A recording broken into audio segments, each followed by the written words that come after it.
Hello, this is the Nike Power Quarterly Report.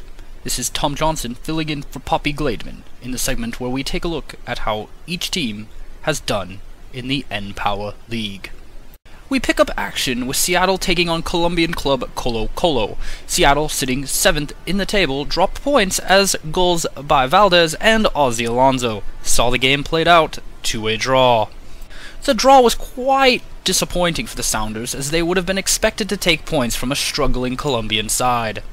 Fortunes had appeared to have changed for the Sounders, as in their next match, Seattle took on Universidad de Chile. After being brought down in the box, Obafemi Martins took the penalty kick with aplomb. Obafemi Martins has been on fine form for the Sounders, and looks to be one of the key players. But Seattle would fail to get the 3 points. We join now Ray Hudson and Tom Oliver for the call. And the ball is deflected out of bounds. Change is made for Universidad de Chile. Cortez is on. Can Lorenzetti get his head on this one to perhaps equalize? The ball's played in, played across it. Own goal! What a shock! Harrison Reed has put it into his own net to make it 1-1. That own goal was all the match action for that game, meaning Seattle have only won twice in their last 7. Hoping to right the ship against Al Hilal proved to be a much tougher task for the Sounders than anticipated. Even with a first-minute Pintalil red card, Seattle shipped 2 goals to bottom-dwelling Al Hilal, meaning Seattle's woes continued. Seattle would have their fortunes changed, however. With a winless October on the cards, they took on Australian club Melbourne City. The Sounders got off to a hot start, with Patrick Denford getting his first goal of the season only 7 minutes in. Seattle would go on to cruise to an easy 4-0 win, with Bamford, the Englishman, getting a brace and captain Clint Dempsey adding 2 of his own. Change appeared to be in the air, and the spirits of the Sounders looked a little bit better as they went on to take on Scottish club Rangers. With Obafemi Martins returning after a 3-week injury, Seattle looked in fine form as they cruised to a 2-0 win against the Scots. Despite the red card from Lamar Neagle, Dempsey and Martin's strikes were all Seattle needed to ensure the 3 points, and manager Ali McCoysk for Scottish Rangers was very displeased with the result. Seattle's fortunes would continue to be on the uptick against FC Copenhagen, as this Dempsey breakaway was the first goal in what would be a 4-0 demolition for the men in Wave Green.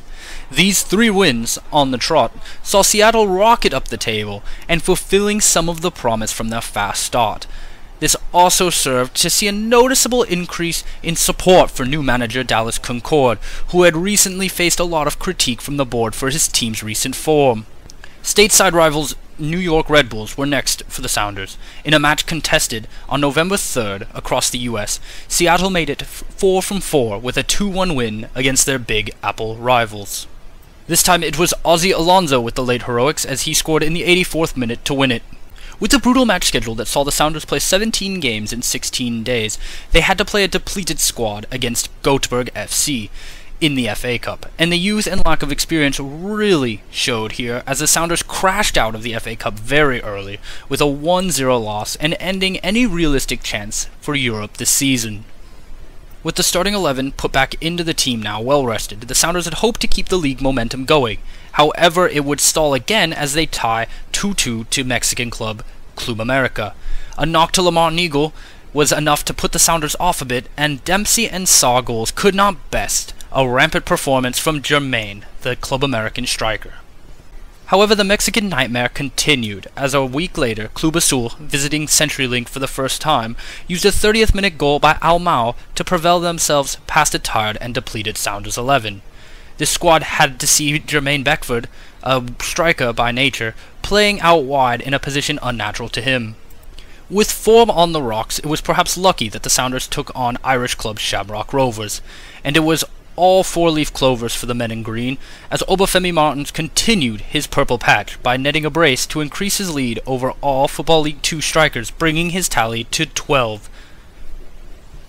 Promotion hope was further boosted as the run into the transfer window saw Seattle take on Seoul FC. The Koreans were unable to beat the Sounders, as Seattle won 2-1. While goals conceded continues to be a problem, the 3 points gained here could prove vital come later in the season. With the current winning ways, Sounders were looking forward to getting revenge on FC Salzburg for the loss that they took early in the season. The Sounders avenged their Week 8 loss to the Austrians with a close 2-1 win in Seattle. Clint Dempsey bagged the winner for the Greens as Seattle solidifies their spot atop the table. The last match before the transfer window in a break for our report saw Seattle romp through FC Rosenborg as a rampant Seattle won 3-1 with goals by young Gideon Zelalem, Clint Dempsey, and Obafemi Martins. This result sees Seattle head into the transfer break ahead. As we take a look at the N-Power League table, we see Seattle tops at 50 points, 3 points clear of Argentine's River Plate. The vaunted Seattle Strike Force leads the league in goals as Obafemi Martins and Clint Dempsey are performing very well, and the defense continues though to be its Achilles heel. As we look at the bottom of the table, there are no real shocks as Rangers, Melbourne City, and Shamrock appear to be in very serious trouble, all three 7 points at least adrift. As we look at the Premier League, we can see that Bayern and Dortmund have blown their lead over the top spots, as a Spanish armada of Real, Atletico, and Barca now lead the league. In the Championship, Besiktas appears to be promotion locks with a 9-game lead in the table at the halfway point, while Villa, West Brom, and Swansea look to be the victims of the trapdoor come May. One of the tightest battles in the entire league appears to be that in the League One, as Benfica, Ajax, and Schalke all were within 2 points of each other at the top. Ibarba-led Cagliari, PAOK, and Sporting Lokeren appear to be manning the foot of the table. Looking at the League 2 race for the Golden Boot, we can see 2 Seattle men in the running. Martins leads the league with 15 strikes, and Dempsey isn't far behind with 10. Most men at the top can expect to be subject of loads of transfer offers, and teams' fortunes can depend on holding on to them. And that concludes the Nike Power Quarterly Report for December 2014. Join us next time when we take a look at the inside life of the transfer market for manager Dallas Concord. Until next time, this is Tom Johnson, signing off.